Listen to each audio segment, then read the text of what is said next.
Welcome to Literacy Module number 3.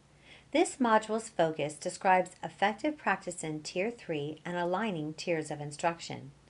As with Modules 1 and 2, the PowerPoint was designed to accompany the case study and handouts for this section. This provides an opportunity for the participants to interact with the material and to discuss and develop or enhance the tiers of support. Please note, you are not limited to the strategies and supports described here. Please feel free to apply components you are using or are familiar with in your school or district. This module is divided into 6 sections.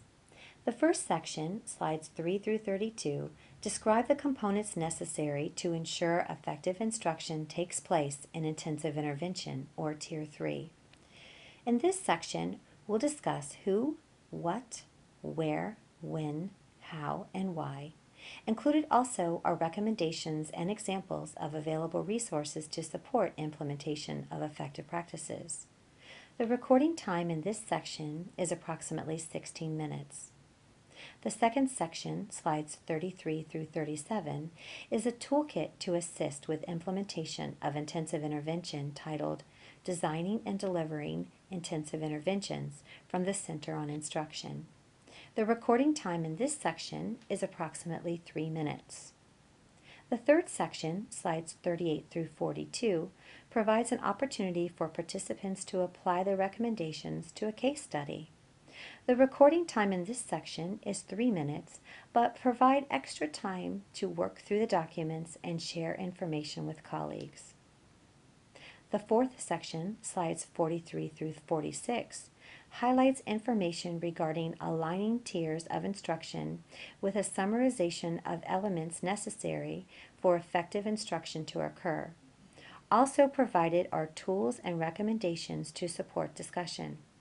Recording time in this section is approximately 2 minutes. The fifth section, slides 47 through 50, again provides an opportunity for participants to apply the recommendations to a case study. The recording time in this section is approximately 2 minutes, but again provide extra time to work through the documents and share information with colleagues. The last section, section 6, slides 51 through 55, are video examples of effective instruction. Each video requires additional viewing time. The elementary example is approximately 7.5 minutes long. The secondary example is approximately 6 minutes long. Also provided is a webinar to further support effective implementation. The viewing time for the webinar is approximately 1 hour and 17 minutes. So total viewing time for this section is approximately 1 hour and 30 minutes. Please feel free to pause this presentation at any time to review or discuss the information. Let's take a look at effective Tier 3 instruction. First, let's describe who exactly receives support from intensive intervention or Tier 3 instruction. The National Center on Intensive Intervention, or NCII, shares a framework for developing intensive intervention support titled Data-Based Individualization, a Framework for Intensive Intervention. It describes the focus of this support is for students who have not responded to evidence-based intervention or standardized remediation programs that have been utilized with a particular student. It also describes students who receive supports as students with very low academic achievement and/or significant behavior problems that are not making adequate progress in the current intervention program. The document can be found at the link at the bottom of the page.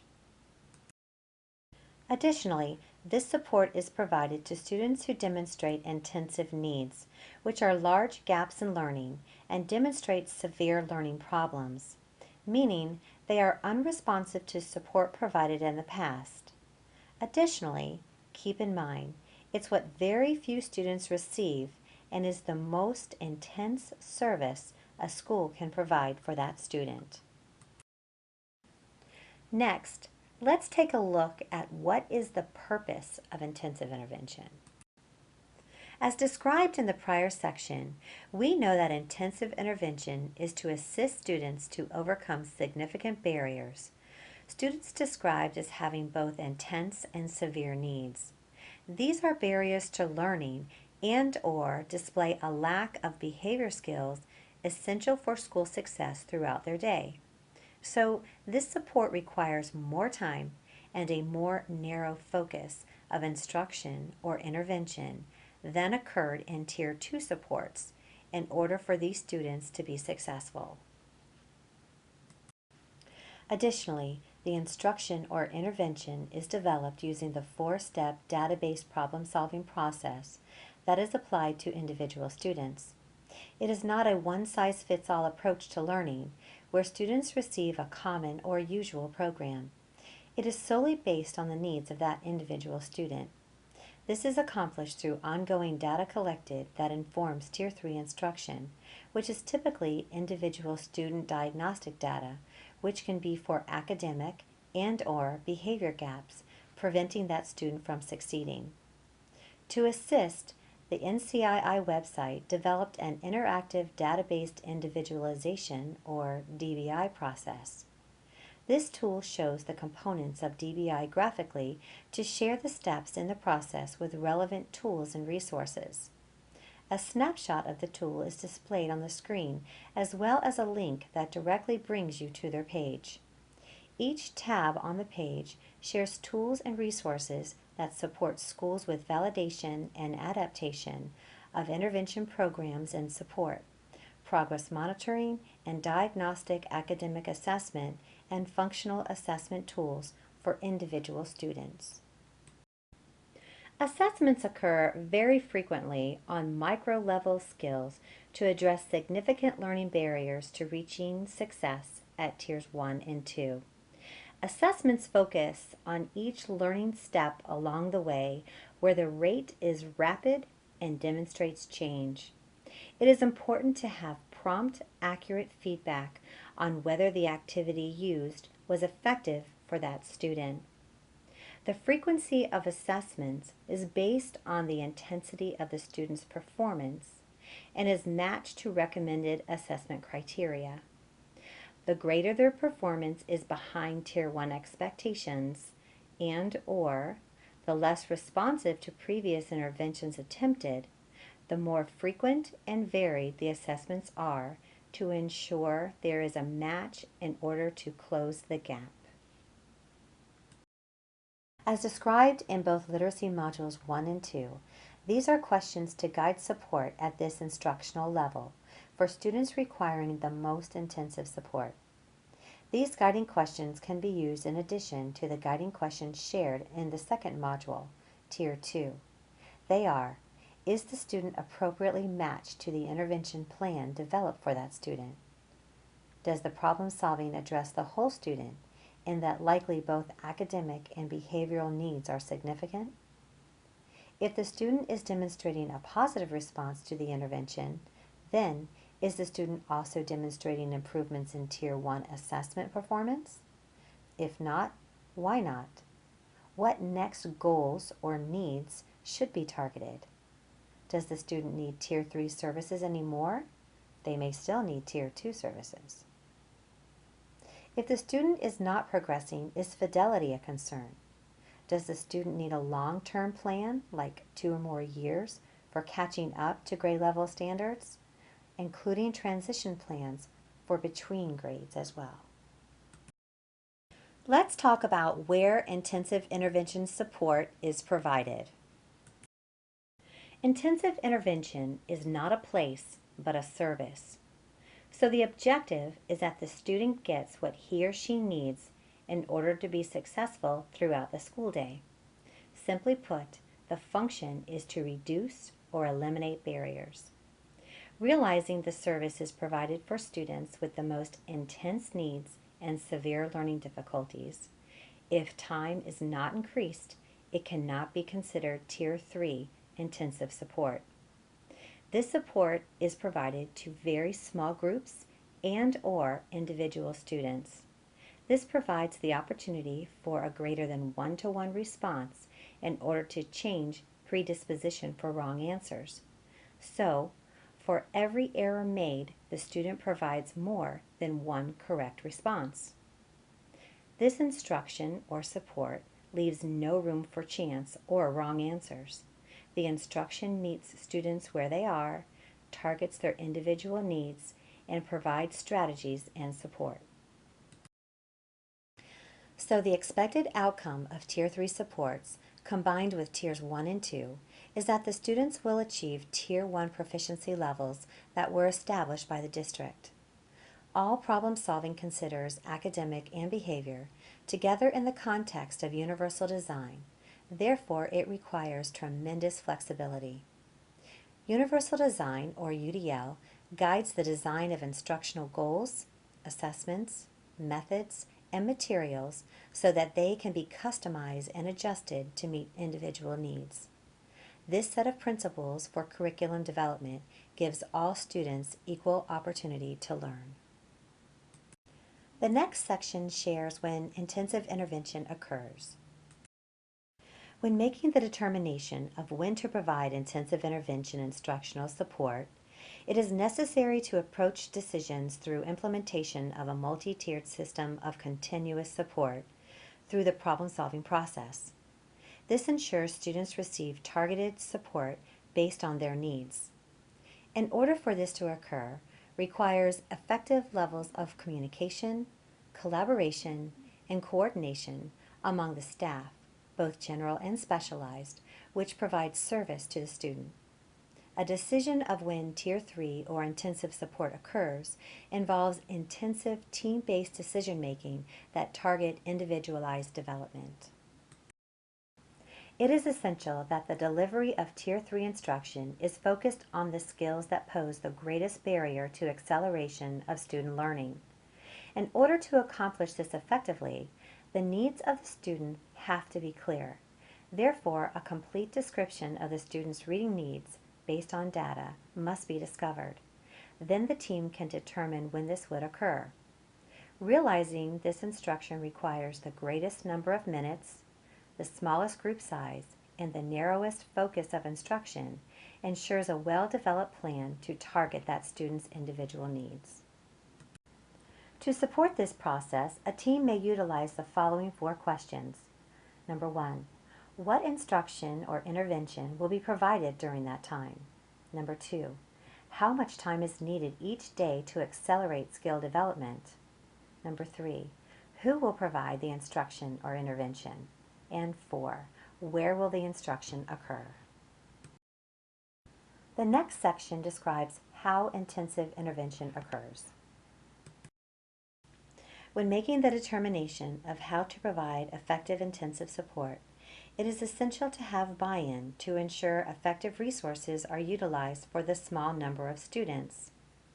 Additionally, the most experienced, specialized experts who have strong technical skills would be included that are comfortable analyzing multiple forms of data and using those data to make accurate instructional decisions and drive the decision-making process. For additional support, the report presented here by NCII shares findings of how 5 high-performing school districts defined and implemented intensive intervention. It offers lessons that can be used when planning for, implementing, and working to sustain initiatives to provide intensive intervention for students with the most severe and persistent learning and/or behavioral needs. The link at the bottom of the page shares where the document can be found. In Tier 3, the reading instruction is more intensive and targeted than in Tier 2. In order to target support, implement concentrated instruction focused on small but targeted set of high-priority reading skills and adjust the overall pace so that the instruction is slow and deliberate, even focusing on introducing one component at a time. Too many instructional objectives at once can overwhelm students. Also, achieving proficiency is difficult for students when instruction is scattered across different reading components. Provide daily targeted reading instruction to very few students. One-on-one instruction is an effective way to maximize practice during Tier 3 instruction. If scheduling one-on-one instructional sessions is not possible, organize the students in homogeneous small groups to target reading needs. One-on-one or small group instruction provides the greatest opportunity for continuous growth and effective learning. There is not a reason to believe that Tier 3 should consist primarily of only one-on-one instruction, though such instruction should be a part of a student's daily routine. Ensure feedback based on responses, teach to mastery, and plan instruction with an instructional sequence. A key feature of instructional feedback is error correction. By correcting students' errors when they are first made, prevents errors from becoming internalized and therefore repeated. Before a student moves to the next level, skill, or activity, they must demonstrate that a reading skill or strategy is mastered. This guide, Assisting Students Struggling with Reading, offers 5 specific recommendations to help educators identify struggling readers and implement evidence-based strategies to promote their reading achievement. Teachers and reading specialists can utilize these strategies to implement RTI and a multi-tiered intervention methods and frameworks at the classroom or school level. Recommendations cover how to screen students for reading difficulties, design a multi-tiered intervention program, adjust instruction to help struggling readers, and monitor student progress. This guide can be found at the link at the bottom of the page. Additionally, it is essential to include opportunities for extensive practice and high-quality feedback based on individual learning progress, planning instruction with materials, and an instructional sequence based on individual student needs. This would require a scheduling of multiple and extended instructional sessions because students may require up to 30 more repetitions as their peers when learning and applying new concepts and ideas. Student progress should be monitored regularly to assess whether their design program is on course and to be determined whether a team of professionals needs to refine the instructional design to enhance achievement growth.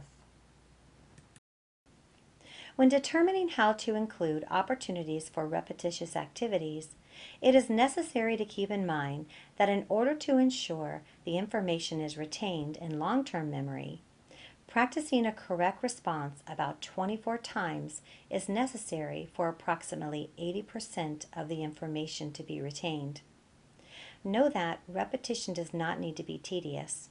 You can incorporate activities that include techniques that pre-expose or preview students to the information.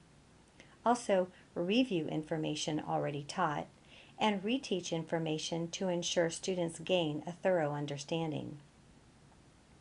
Some strategies to consider when working with vocabulary could be to formally introduce a new vocabulary word, use it in discussions, and post it in the room. Other activities could include showing a video clip or going on a field trip, physically or virtually. Display a poster, provide pre- and post assessments, have students create framed sentences and share with one another. Ask questions and have students choral or echo respond. Additionally, you could review information as a form of repetition. Some strategies to consider would be have students generate questions, summarize learning, and share the information in pairs. Generate student-created graphic organizers, rhymes, songs, and poems. To rehearse and elaborate, incorporate strategies that incorporate rote, elaboration, and mnemonic devices. Use graphic organizers, role play, simulations, centers, projects, problem solving, inquiries, exhibits, lyrics, and entrance and exit slips. This guide, found at the link at the bottom of the page, entitled Intensive Interventions for Students Struggling in Reading and Mathematics, shares information for students in kindergarten through grade 12. The guide provides information reflecting best practices for implementing intensive interventions to improve education practices for struggling students, including those who receive special education, and can also be used as a resource for instructional specialists and special education teachers who are searching for broad guidelines on the design and delivery of intensive interventions. Some of the recommendations are to integrate executive function and self-regulation activities into academic teaching by making thinking visible through think-alouds, monitoring responses, and assessing their learning through asking open-ended questions and providing them with guiding questions to assess and regulate their own learning. Utilize memory enhancement techniques and specific task-directed feedback that focuses on student work. Provide explicit and systematic instruction and opportunities for students' response and continuous feedback that include overtly teaching and chunking the steps and connecting to background knowledge, utilizing graphic organizers, and modeling and memorization techniques. Increase instructional time by increasing the number of days the support is provided during the week and/or increasing the length of the instructional sections. By decreasing group size, the educator can divide their attention among fewer students and increase the potential for individualized instruction. This in turn increases direct student response and practice and timely teacher feedback. Additionally, the instructional delivery can be intensified by modeling with clear and detailed explanations. Provide concrete learning opportunities like pictures, graphics, manipulatives, and think-alouds. Ensure tasks are broken down into small steps. Break down instruction into simple segments. Demonstrate step-by-step strategy instruction, and phase support over a period of time. When working with secondary readers, the report shown at the bottom of the page titled "The Interventions for Adolescent Struggling Readers" focused on students at the late elementary, middle, and high school levels. Some effective strategies they found were to promote instruction in academic language aligned with core instruction, teach strategies for interpreting unknown academic vocabulary and word study. To continue, with word meaning, focus at the word and the text level. Improve knowledge of word meaning and concepts. For comprehension, provide instruction over a longer period of time, monitor progress, and teach comprehension strategies. Additionally, to help support secondary implementation, the booklet displayed at the bottom of the page titled "Developing Content Area Literacy," published through SAGE, offers 40 evidence-based strategies for integrating literacy instruction into the content areas for the secondary classroom. This provides assessments, differentiated instruction, technology, and reflective practice to support literacy instruction. Also, consider factors that affect the quality of retention like teaching for understanding, ensuring repetition, support organizational strategies and techniques, monitor input quality and quantity of work, lessen the amount of mistakes through error correction, connect with students' learning styles to focus on strength and learning, incorporate cooperative learning routines, always provide scaffolding, and infuse differentiated instruction as a way of work. In the next session, we'll discuss why do we do it this way when providing intensive intervention support. The key to providing effective interventions is to ensure the support provided is matched to student need. In order to do this most effectively, is to implement through a thoughtful problem-solving process. The heart of effective intensive intervention relies on accurate problem identification and problem analysis to determine why the problem is occurring. Now, a more in-depth problem analysis would occur when individual students are not successful or there's evidence to support that additional intensive support is needed. Once problem identification and problem analysis has occurred, the school-based team plans and individualizes Tier 3 targeted support needed. Before a student moves to the next lesson, skill, or activity, they must demonstrate that a reading skill or strategy is mastered. Additionally, The purpose of the work is to ensure the student is successful throughout the school day. Therefore, it is aligned with standards, instruction, and supplemental support. Up next, additional information to support implementation of effective Tier 3 supports. The information provided in this section is a toolkit to assist with implementation of intensive intervention titled Designing and Delivering Intensive Interventions. This toolkit can assist with facilitating the design and delivery of research-based intensive interventions. It shares important information and broad guidance to assist in planning delivery of intensive interventions. Included is a planning guide, a lesson reflection template, and a matrix of resources. The creators share intensive interventions should be conceptualized as a process, not a product. The logic model, shown on the screen, depicts a process for designing and delivering intensive interventions. This model is similar to the cyclical process used for database decision-making. Included in this process are ongoing learning, planning, implementation, reflection, and refinement. These are essential to effectively designing and delivering intensive interventions for struggling students. This resource can be found at the link at the bottom of the page. In the first section of the logic model is Learn. In this section is information that will assist in reviewing and understanding research-based information on the design and delivery of intensive interventions. The research is summarized and translated into practice guides. The second section is to Plan.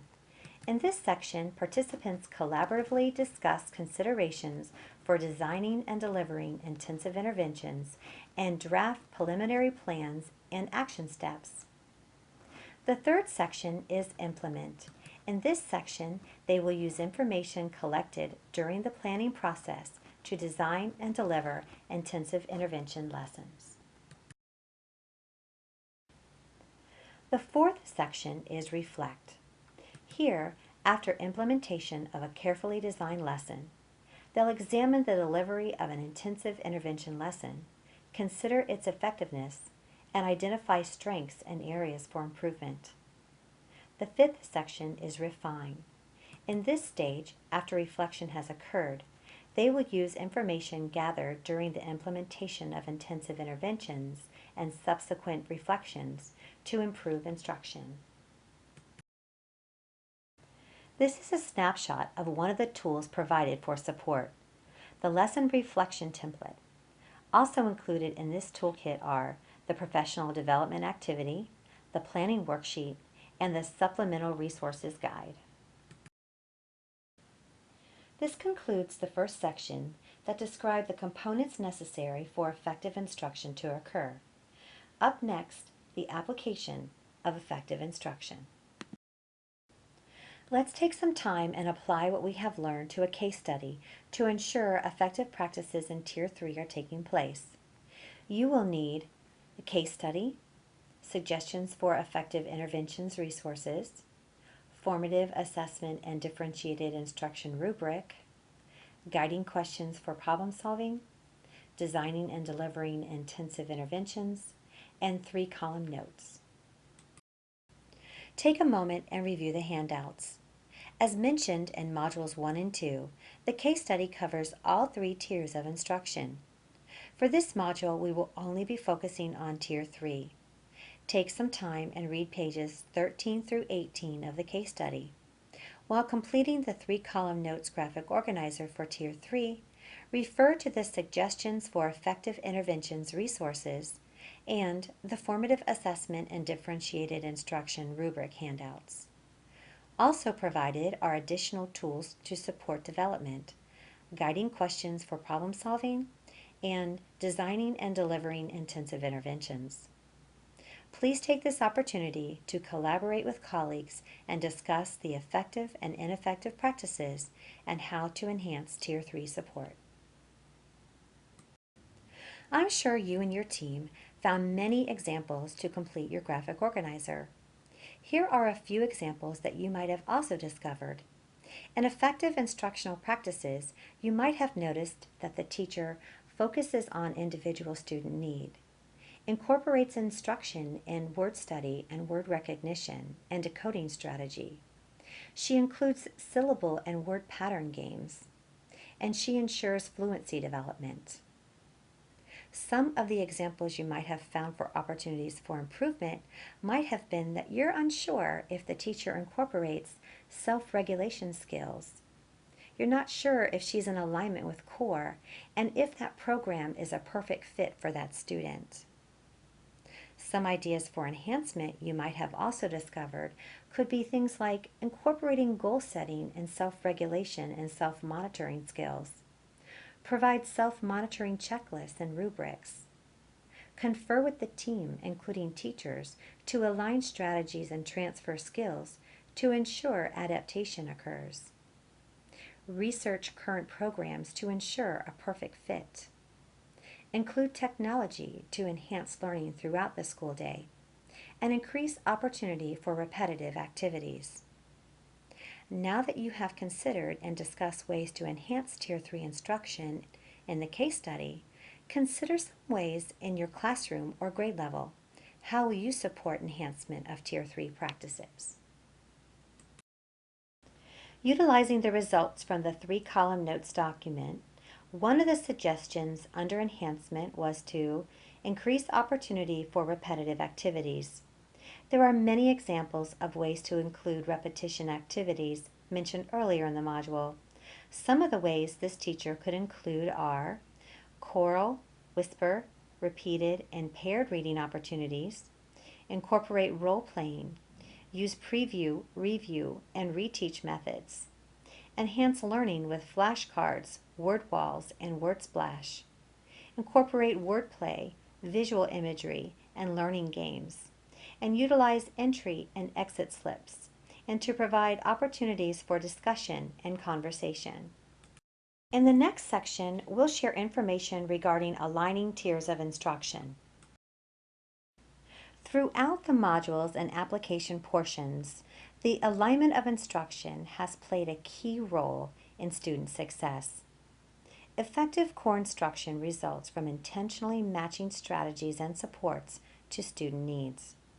Doing mismatched strategies and supports more intensely, like more often or for longer periods of time, will not result in better outcomes. Intentionally matched strategies and supports across tiers of instruction should be utilized to intensify instruction. On the NCII website are documents described as illustration of standards relevant instruction across levels of a tiered system. They are examples of how standards can be addressed across all levels of a multi-tiered system of support in reading and in mathematics. They provide specific examples of how to apply standards relevant to instruction across core, Tier 1, supplemental, Tier 2, and intensive intervention, Tier 3. Also included are examples of how to support students with significant cognitive challenges titled Alternative Achievement Standards. For reading, provided are examples of phonemic and phonological awareness, decoding, spelling, fluency, vocabulary, and comprehension. These examples can be found at the link at the bottom of the page. Also provided as a handout is the Literacy Tiered Support document. Here you'll find the essential components necessary for effective implementation of a tiered system of support in reading. Let's work with applying the alignment of tiers of instruction to the case study. For this section, the handouts you'll need are the case study, National Center on Intensive Intervention packet, the Literacy Tiered Support, and the 3-column notes document. Take a moment and review the handouts. Read page 18 of the case study and consider the information collected on the 3-column notes graphic organizer for all tiers of support. Refer to the NCII packet and the Literacy Tiered Support handout. Now, while completing the 3-column notes graphic organizer, you'll be determining the key effective practices evident in each tier of instruction. Then list the effective common strategies found across all tiers of instruction. Please take this opportunity to collaborate with colleagues and discuss the information. Here, listed are the elements shared earlier under the key effective practices in each tier of instruction. Also listed are some of the commonalities across the tiers of instruction that could be utilized for aligning the tiers of instruction. To name a few: strategy instruction, graphic organizers, technology, self-monitoring techniques, grouping, vocabulary techniques, reading, and learning game activities. The team could coordinate efforts to ensure the student's success plays out across all tiers throughout his school day and begin to target specific elements the student requires in order to be successful. Included in the next few slides are video examples of effective support for Tier 3. This 5-minute video shares an example of how to effectively work with individual students to personalize reading instruction for differing abilities that is full of techniques and can be utilized with any grade level. This 7-minute video from the Learn Network shares a perfect example of how a secondary educator works with students to decode vocabulary terms while using repetition throughout her lesson. For additional support, this is a 1 hour and 17-minute webinar entitled, "So What Do I Do Now? Strategies for Intensifying Intervention When Standard Approaches Don't Work." It discusses approaches to intensifying academic interventions for students with significant and persistent needs. Thank you for participating in the literacy modules. If you have any questions or need additional support, feel free to contact me at the email address found on this slide. Thank you.